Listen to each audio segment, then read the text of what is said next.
Today, we're going to talk about 5 ways to increase your productivity as an author. Hi, I'm Elaine. I'm the creator of PR for Publishing, and I help authors sell more books. Here, I want to offer you some tips that I have personally used and found effective during my 15-year career as a journalist and writer. Tip number 1, consider the location.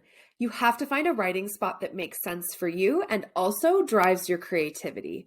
So maybe it's a place with a really comfortable chair, some great lighting, but oftentimes it comes down to how you personally manage distractions. So for example, I love writing in my home office. However, sometimes I find that it's too close to those other things on my to-do list, like the unfolded laundry or the dirty dishes. Going to a coffee shop or a cafe could be great for you. But if you find the constant noise overwhelming, it's probably not the right spot. And on the flip side of that, some writers find the quiet of, say, like a library can actually stifle their creativity. So there's no right or wrong choice. It just has to be a personal choice that works for you. Tip number 2, surround yourself with success. So when you sit down for an extended writing period, try to anticipate some of those things that you're going to need and have them within arm's reach before you begin. So for example, I like to have a large bottle of water, maybe a coffee or a tea, some snacks, maybe a blanket, my notebook, some pencils.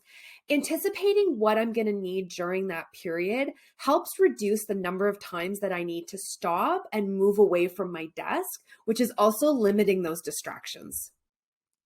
Tip number 3, be mindful of the atmosphere.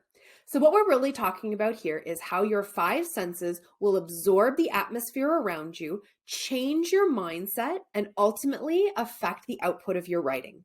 So yes, we are piggybacking here off of tip number 1 in terms of the location, but we're going to go a little bit deeper.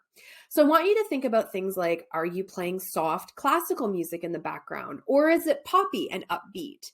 Are you in a room with dark, moody lighting, or is it light and bright? Are you in the professional atmosphere of an office space, or are you comfy cozy in your bed? All of these elements will come together not only to affect the tone of your book or your writing, but can also affect your workflow. Tip number 4, utilize time blocking. By this, I mean blocking off large chunks of time in your calendar that are specifically dedicated to writing and writing only. For me personally, this is very important for my productivity. For most of us, we're taking on multiple roles every day. We're working or we're writing in fits and spurts, right? We're sending a quick email between meetings, or we're jumping on a call while we're waiting for the kids to come out of school. This is not an overly effective strategy for long form writing.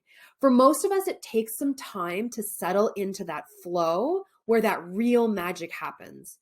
My suggestion is to block off full days if you're able to, if not a minimum of 3 hours.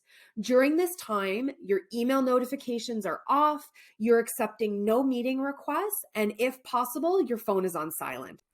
And finally, tip number 5, know when to push through and when to pull back. Writer's block is real, and so is procrastination. When you find yourself in a creative slump, sometimes the best thing you can do is just listen to your body.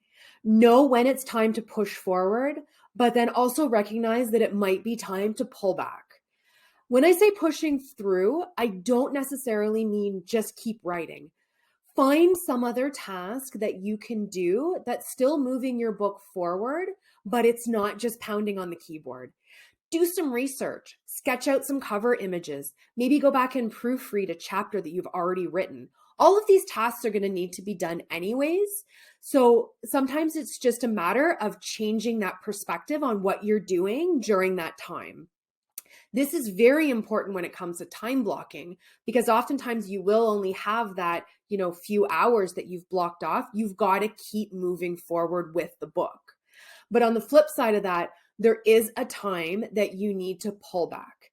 It could honestly be the most productive thing you could do is to walk away from your keyboard. This is not an excuse to procrastinate. It's an excuse to clear your head. Maybe take the dog for a 10-minute walk, do some yoga, meditate, just get outside. But the key here is that you need to do these activities for a short period of time, and you need to come back to your book, to the computer with a clear head.